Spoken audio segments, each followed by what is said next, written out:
Hi, I'm Jennifer Reed. I'm a registered dietitian, I'm a certified diabetes care and education specialist, and I'm a former missionary. And if I were to describe myself, and if others were to describe me, they might describe me as if Buddy the Elf and Leslie Knope, a character from the Parks and Recreation TV show, were to get married and have a baby, I'd be the result. You see, as excited as Buddy the Elf is about Santa, I'm not excited about Jesus. I'm like, Jesus, Jesus, I know him. I know him. I know him. I know him. You want to know him? And then when it comes to my work as a dietitian, I'm also pretty passionate about that, just as Leslie Knope was passionate about parks. And so I really try to give all that I can with Jesus and also with my job. But about 2 years ago, God really began to speak to my heart. And he really started to show me that it wasn't just about the science, it wasn't just about how I could help people just sort of, based on what I knew from research and reading in my education, but how did his word fit into our health and our relationship with food? So I began diving into God's word as it relates to food and our bodies.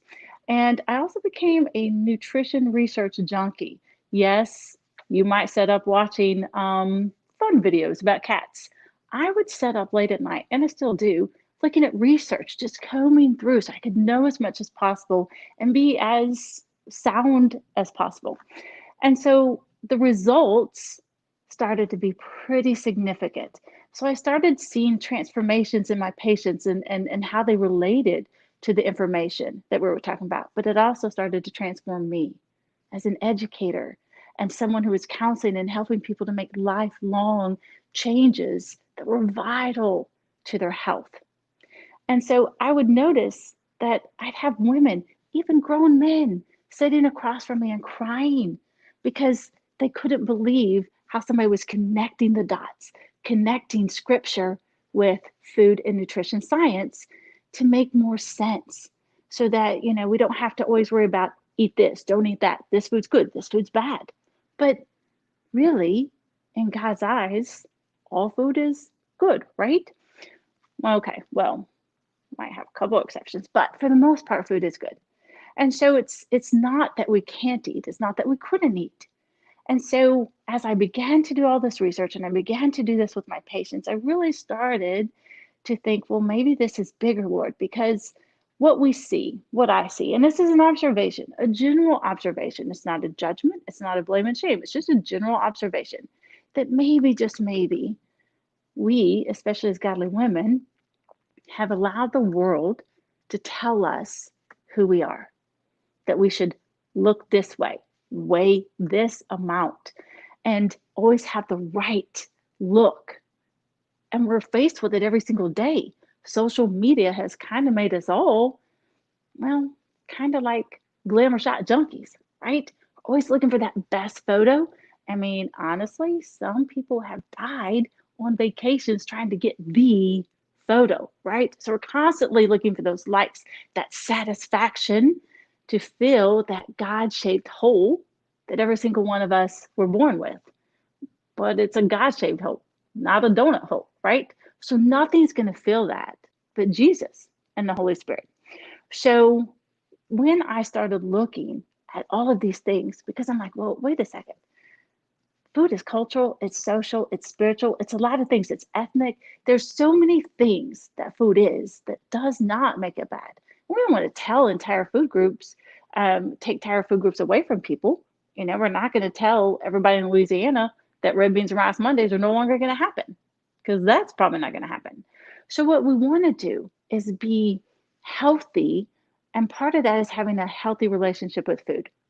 And it feels like sometimes through the world's view of us, we've spent so much time chasing those things, the perfect weight, the perfect clothes, the perfect hair, the perfect everything, when maybe we should be spending a little more time chasing God and that relationship with Him and having Him, who created us in His perfect image, define who we are.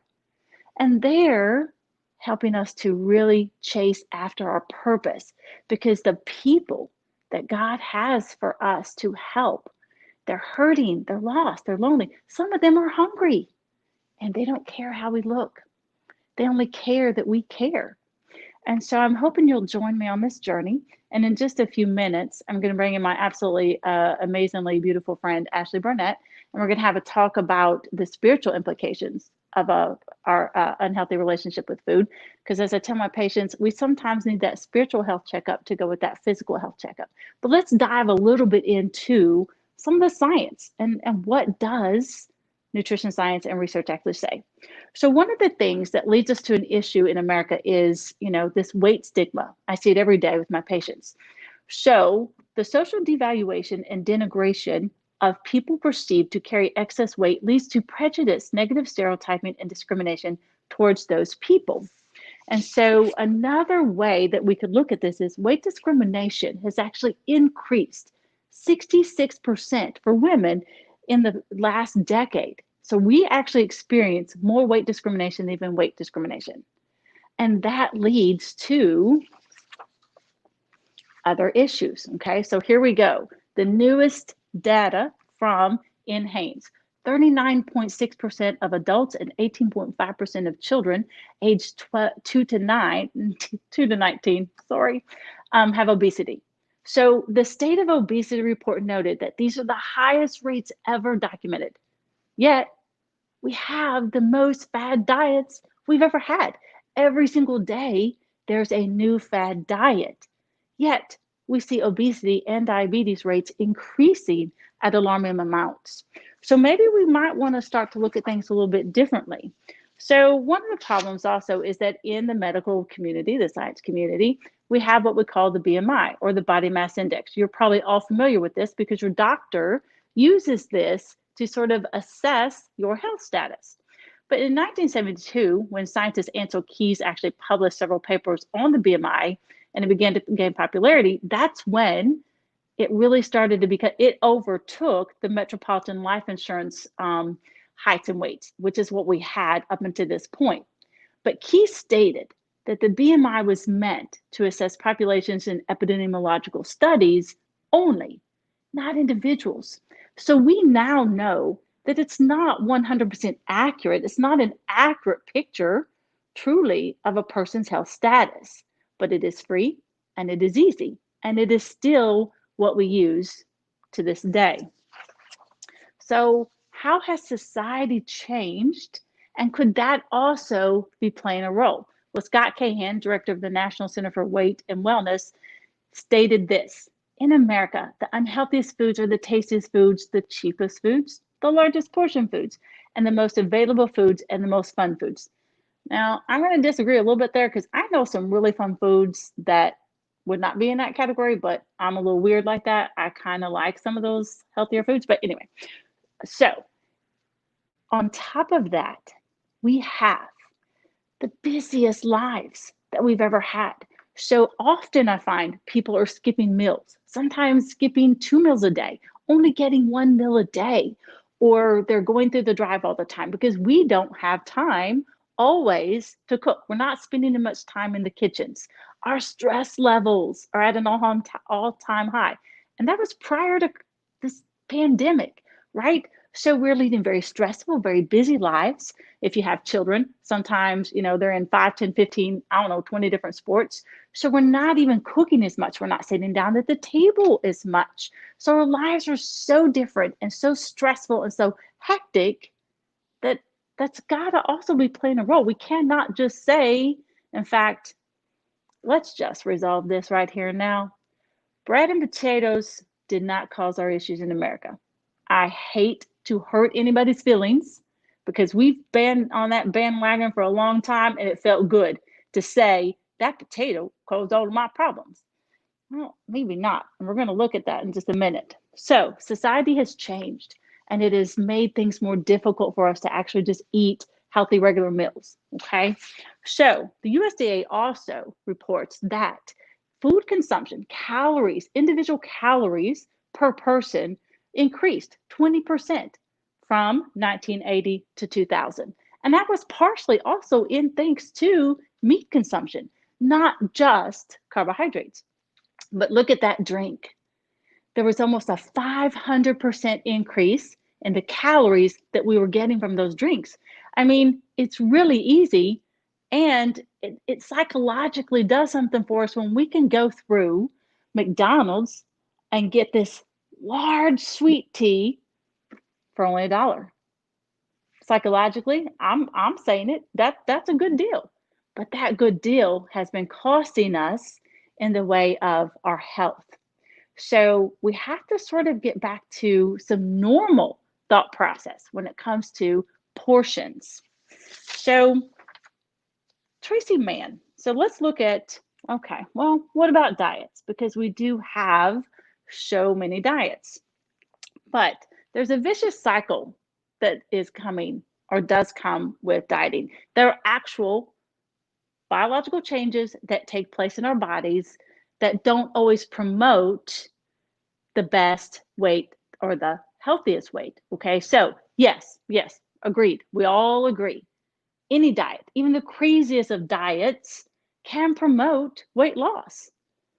But that's really over the short term. In fact, 80%, so research suggests that roughly 80% of people who shed a significant portion of their body fat will not maintain that degree of weight loss for 12 months. And according to one meta-analysis intervention studies, dieters regain on average more than half of what they lose within 2 years. The Biggest Loser showed us that. So when we went back and did some research on them and looked at them, all but one had gained their weight back because they literally had changes that took place in their body that made it almost impossible for them to keep their weight off, coming off of the level of physical activity and eating they were doing. So when they resumed sort of somewhat normal life, which we all do, they couldn't maintain that weight loss. So if we're looking to diets, we're also kind of looking for some trouble, right? So Tracy Mann, who teaches psychology at the University of Minnesota, has been studying eating habits and self-control and dieting for more than 20 years. And she wrote the book, Secrets from the Eating Lab. And she sort of pinpoints some of those areas, those biological areas that are taking place. And so one of those really is neurological changes, okay? So we have real neurological changes. So she states, when you're dieting, you actually become more likely to notice that food. So basically, your brain becomes overly responsive to food, especially the tasty looking food, the stuff you're trying not to eat. But you don't just notice it, it actually begins to look more appetizing and tempting. It has increased reward value now to us. So the things you're trying to resist become harder to resist. So already, if you think about it, it's kind of not fair. We're already setting ourselves up, or we as practitioners are setting you up for failure. Then hormonal changes. So real hormonal changes take place. So when we lose weight, we have a decrease in those particular hormones that actually help us with that fullness and satiety. So if we're decreasing them, because the hormones that make us feel hungry then are going to obviously increase, right? So the hormones that help us feel satisfied decrease, the hormones that make us feel hungry increase. And so we become more likely to feel hungry and less likely to feel full given the same amount of food. Again, that's kind of setting us up for failure, not success. Then we have biological changes. Literally, our metabolism slows down. So our body uses calories in the most efficient way possible. Now that sounds like what it's supposed to do. That sounds like a good thing. But in reality, it's not. Because when your body finds a way to run itself on fewer calories, there tends to be more left over. And those get stored as fat, which is exactly the opposite of what we want to happen. So diet's not the most effective way to be trying to promote long-term. Yes, anyone can lose weight in the short term, but the medical community and our society at large is only ever and only has ever been looking at the short term. Why are we not focused on the long term? Because we're living past 6 months, right? The hope is. So what happens 6 months later? I can't tell you how many people come into my office who have had bariatric surgery and they're back in my office because they gained their weight back or they gained part of it back. They didn't even have to gain all of it back, but now their diabetes is back. Or sometimes the diabetes never went away. But the one thing they all tell me, It didn't change the heart, and it didn't change my brain. And they don't, and diets don't either. And especially if we're talking about that spiritual aspect, we're not changing that because food has become our friend, it's our security, it's our comforter, it's sometimes our pleasure, it's a quick source of happiness. But isn't that the same things that Jesus is supposed to be to us? Isn't he wanting and desiring to be our security, our friend, our comforter, our pleasure? Isn't he wanting to provide all that for us? Because at the bottom of that ice cream container, whatever was bothering us, that depression, that sadness, that loneliness, that insecurity is still there, right? And that's not because of that ice cream or necessarily a chemical in that ice cream that's making me eat that. No, no, no, no. That's on us. And if it's a heart issue, well, what does scripture say about that? Isn't that really an issue of disobedience? And if we're disobedient when it comes to the food that we eat, what other areas might we be disobedient in? What other areas could be controlling us instead of us being obedient to Jesus and allowing the Holy Spirit to help control us? So there's a lot to unpack there, and we will talk about the spiritual implications a little bit later. So, okay, we keep going. So diets not working. They're actually failing us. So let's look at weight stigma in the medical community, because I think that's playing a role as well. So weight stigma is a real thing in the medical community, and it is particularly prevalent and detrimental in the healthcare settings. So with documented high levels of anti-fat bias in healthcare providers, means patients with obesity are receiving poor care and having worse outcomes. I also see that all the time in diabetes. So patients who are bigger or overweight or obese, they're really only told to lose weight, or they don't get the treatment or the care. They're not focusing on anything else, just focused on telling them to lose weight. Now, I will say this. This might be a good time to intersect this. If we're overweight or we're obese or we're having extra weight issues that could be detrimental to our health, that could be causing chronic disease conditions, because we're not eating well, we're not eating healthier foods, we're eating those more unhealthy foods more often than we should, or we're not getting in physical activity, not even walking, okay, we need to have a conversation about that. There is an issue there. But if we're overweight, but we're eating well, and our insides are good, our labs are good, our heart's healthy, blood sugar's healthy, blood pressure's healthy, and we're walking, at least we're exercising, we're not just sitting down, okay, well, that's okay. And it doesn't really matter what is on the outside. It doesn't matter about my weight. What matters most is that I'm healthy on the inside. And we have to start going back to there. So the doctors, medical community, and I'm not blaming them, I'm not shaming them, I'm just saying we need to take that weight stigma out, and we need to take blaming and shaming people with weight issues out of the medical community and our society, because other research has shown and pointed to the fact that when we have that in society and the medical community, we actually are contributing to their obesity. We're actually contributing to their eating disorders, because now they've got this terrible stigma, this blame and shame. So we have to take that away if we're ever going to be helpful, if we're ever going to make any real strides with weight in America. So could it possibly be something as simple, and we're going to see this chart, could it really be that we're just been consuming more calories? I mean, hello, we have buffets. We got buffets in the 80s. Whoever thought all you could eat at one meal was a good idea? It's like, I feel like somebody should be standing there when they're taking you to the table, and as you're walking to your table, somebody should be back there going, dead man walking. Because really, we're going to eat all we can eat at one meal, and that's not going to be the only meal we eat. And we expected that, no, it doesn't matter if you're eating potatoes or not. If you're eating all you can eat of anything, that's not a good idea.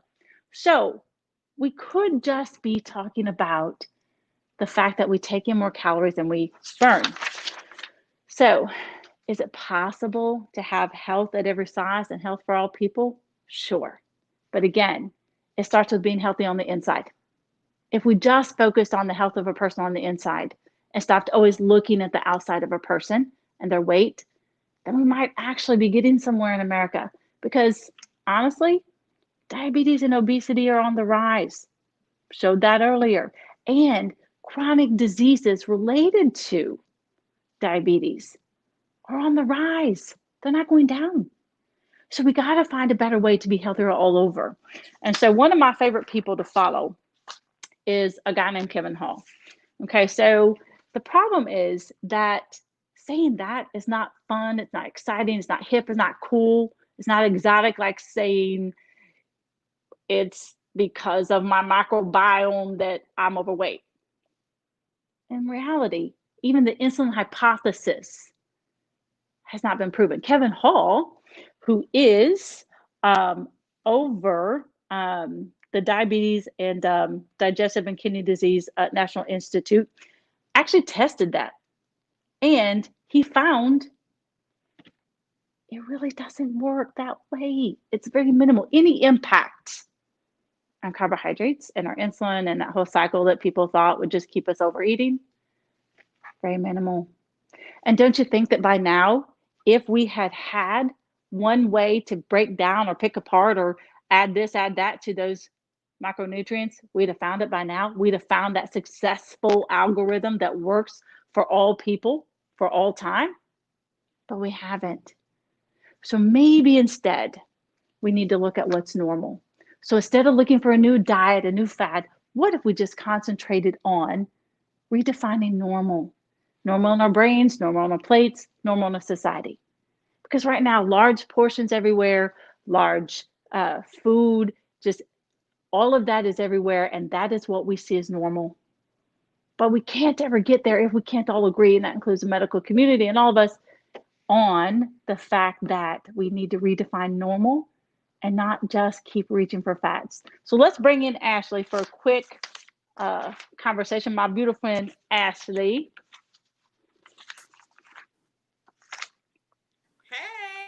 Hey. Hey, hey.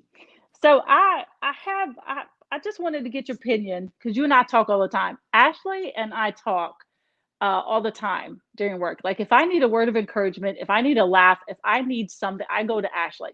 And we will sometimes just, we're like having church at work, and it's Yeah. so much fun. I just love talking with her. And so, how does society? How's it been for you as far as society? As far as how you think society views weight, or what's been your experiences with that? Yes, I have plenty of experiences. I have been overweight the majority of my life. I'm a big girl. Um, and, sometimes society is not okay with it. So Yeah. I've definitely heard all of the things. You're cute for a fat girl. Mm. You got such a pretty face, but your body, but this is and this. For me personally, I think I was able to kind of miss the sting of a lot of that because I had a mother and a father who constantly affirmed me. When I was Good. growing up, my daddy made me say affirmations about myself. My mama Oh, good. always complimented me and just made it clear that I was a beautiful girl inside and out. She made that clear. So my self esteem was kind of intact. But I definitely think that even in that, it's kind of like you think in your head, like, am I good enough? Um, Yeah. what is it about my body that really offends you so much that you feel like that you can Yeah. say these certain things or come to these conclusions based off of assumptions that you really don't know? So it's definitely been a journey. It has been a journey, but I definitely encourage women of any size, excuse Yeah. me, but especially of a larger size, to love yourself. Yes, Love absolutely. yourself, no matter what your health goals may be. If you Hmm. want to get healthy, I'm on a healthy, journey, so I get that. But definitely Yeah. making sure that it's Christ centered and not low self esteem centered. Absolutely, absolutely. I love that. I love that. And so Jesus said in John 6:35, I'm the bread of life, not the meat or fat.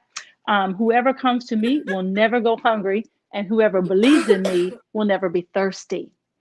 And Yes. so when we talk about food in our bodies in scriptures, now if you start reading into some of the scriptures about gluttony, they get pretty strong worded. Right. So Right. Proverbs 23:2, and put a knife to your throat if you are given to gluttony. Yikes. And in Philippians 3:19, Paul warned that their end is destruction, their God is their belly, and their glory in their shame, with mindsets on earthly things. So I think that we have skipped over that in the church. We've just sort of set gluttony on the side as a, like a, Yeah. okay, I'm not doing this. It's just a pie, Lord. Uh-huh. But Right. he's got some pretty strong language related to that. That's right. And so, That's right. so in our short time that we have left, because I don't want to miss this, food has become an idol. It's become, we are very gluttonous and all those things, and that makes for an unhealthy spiritual relationship because we don't have a Right. right relationship with food, and then that makes the physical unhealthy as well. But I also Right. wanted to get to, because you brought to my attention, and so I'll have to get to these other verses on another podcast. So let's talk Zac Efron and Yes. Blue Zones, because Yes. I was so interested. I was so interested when you had me go to those, and I got to find my notes on that. I took notes. I sat and I watched that because now I'm not a fan of celebrities, sort of endorsing anything. Okay. Right. Because let's Right. keep in mind, they're acting, they're not actually scientists or nutritionists or doctors. They just play them. But Zac Mm-hmm. Efron didn't do that. So Right. blue zones. So if we talk about blue zones, so there are 7 places in the world where people on average live longer than anybody else in the world. They have the longest or the largest number of centenarians. And so Zac Efron and his friend goes to Sardinia, Italy, and met up with the 2 scientists that were doing most of this work in this conversation. And I love it because Zac Efron is just like, what? I've spent my whole Right. life eating nothing but protein, and you're telling me, all these other things? Because if you look at all these blue zones, all these places, it's really low protein and high carb diets that they're eating. Now, again, it's not, they're not eating carbs in the form of potato chips, Of course. but it is lower protein, higher carbs. And the 2 researchers actually pinpointed out about, the TOR gene. So protein's relationship and the huge consumption or huge amounts of protein actually giving us a 4-fold increased risk for developing cancer. And I did look up that research, and it's fascinating because it's the exact opposite of everything that we hear and see in the United States. And it was so funny because the one researcher, Dr. Longo, he kept saying over and over again, they sort of pinpointed America as saying it was very difficult to translate their studies and research to us because we are so focused on, this protein thing and these diets. And these people are living so much longer than us, and they're living it Right. disease free. And he Right. also pointed to the fact that celebrities do a bad thing. When he told Zac Efron, he was like, so when you're a celebrity and you got 20 million followers, you have a responsibility to not be feeding junk. And so we can't be, we cannot base our health. And I'm so shocked that we do. That just Yeah. because a celebrity says, oh, you need to drink this because look at me. Really? Who are we kidding ourselves? They Right. didn't get that way just by drinking that, please. Didn't happen. Exactly. Right. So but we fought for it. We believe it. And it was also about the whole entire life, though. And that's where Jesus comes into play because it's about that peace. They're not Absolutely. climbing ladders, they're not trying to get more. You and I have had that conversation as well about both of Right. us would like to kind of live on, off the grid, get this little Yes. barn dominium. It's Yes. not about having more, it's about, just living a good life. And I Right. love that. And so then nothing's bad, we get That's to right. That's enjoy right. everything Yes. in portion to what is good for us. And I Right. love that. I absolutely love that. So I encourage everyone to go and watch. It's Zac Efron's Down to Earth, and it's episode 4. Yes. Down to earth. Yeah. Yeah. And I it's can't so speak for good. anything else. Yeah, Ashley and her sister, they turned me on to it because they really like Zach. And I have to say, after watching this, I have a non-romantic love for him as well, because this whole entire episode just really changed my thoughts and view of Zac Efron, Yes. and so it was really done well. And the people, that cute little man who's 98 years old, and he walks up this mountain, this hill 3 times a No day. problem. Um, no problems. He's just like almost skipping up that hill, and I'd be walking that hill going, can I have a minute? So, okay, so I think we are pretty much out of time. Oh man, thank you, Ashley, so much. Yeah. And Thank you you have for a having t-shirt on the way. A t-shirt is coming to you. I've got it ordered. So I do have a whole line of t-shirts that are faith-based nutrition related, and every guest is going to get a t-shirt. And so I hope to get you back in our building soon, because I miss you so, so much. I miss you too. And all of Ashley's information is up. Ashley has her own business with a business partner.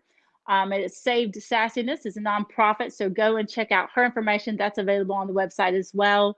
And join me in a couple weeks, October 2nd, where I'm going to have Chef Tam, owner of the Underground Cafe, and she's going to talk about her spiritual journey from soul food to vegan. So don't miss that. So thanks, everyone. Hope everyone enjoyed this. Have a wonderful rest of your weekend. Have a great weekend, Ashley. And thank you again so much. You're welcome, Janine. Have a great weekend. Bye.